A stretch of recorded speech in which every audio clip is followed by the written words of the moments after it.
Hey everybody, welcome to the topic of cybersecurity and manufacturing. It's an area that's of great interest to me. I've been doing this for a long time. I've been in security since before security was cool. Been doing security since 1990s. In the 80s I was doing other stuff, but originally started off as a programmer, programming COBOL and C language on a mainframe, and then I got into operating systems and then got into security. Got into security originally because one of my customers had an audit exposure. They weren't allowed to send email over the internet, but not being encrypted because somebody might intercept that email. And so I specialized in the technology that learned how to encrypt that email. I eventually got into operational and manufacturing, security, nuclear, oil and gas, probably around 2015. And it's an interesting kind of niche area of cybersecurity. So I think if we can go to the next slide. We'll see if okay, perfect. I'm going to just, this picture kind of has a lot of meaning. So let's first off sort of define what cybersecurity is. So a lot of people know what cybersecurity is. I mean, we kind of hear in the media about different breaches that go on, credit card information being stolen, hackers breaking in and stuff. So it's a little more commonplace today.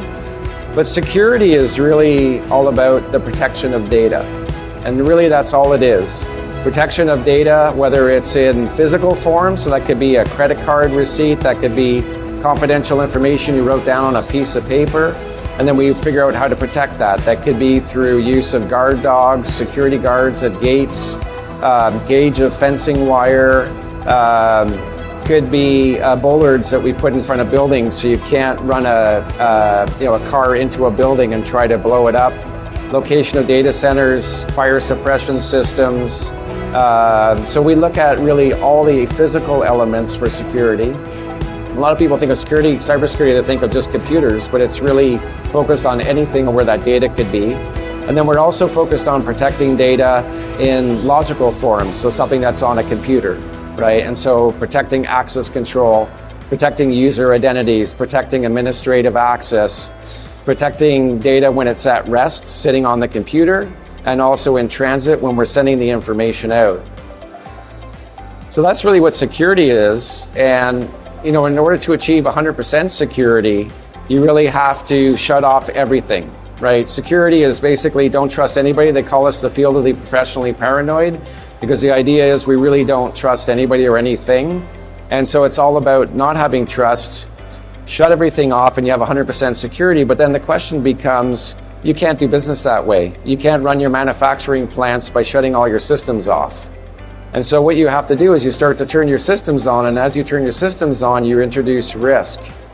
And so security is all about protecting that data and managing the risk by operating your systems. And it's a question of how much risk you're willing to tolerate as a business, and you need to make that decision.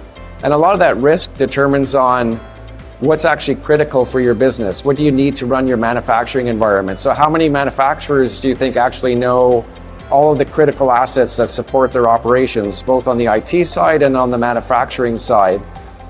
Because you don't want to have all of your assets that you have, all of your equipment have equal importance to your business, because then you're going to spend a lot of money on protecting everything. You want to figure out if these 5 things are going to really impact my operations and keep me down for weeks, or they're my main moneymaker, I'm going to spend more money on protecting those.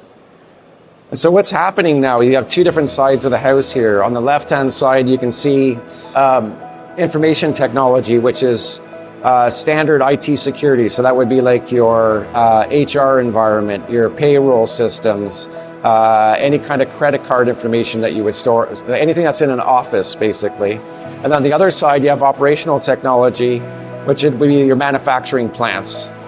And so you have 2 different sides of the world, and they both look at things differently. And this is where you see this gentleman in the middle here trying to hold on.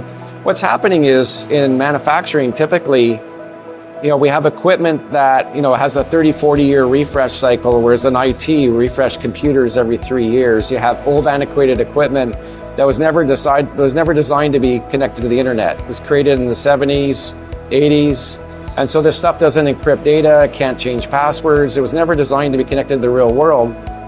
And what's happened, or the open world, and what's happening is on the IT side, management wants to be able to get more insight into their manufacturing operations.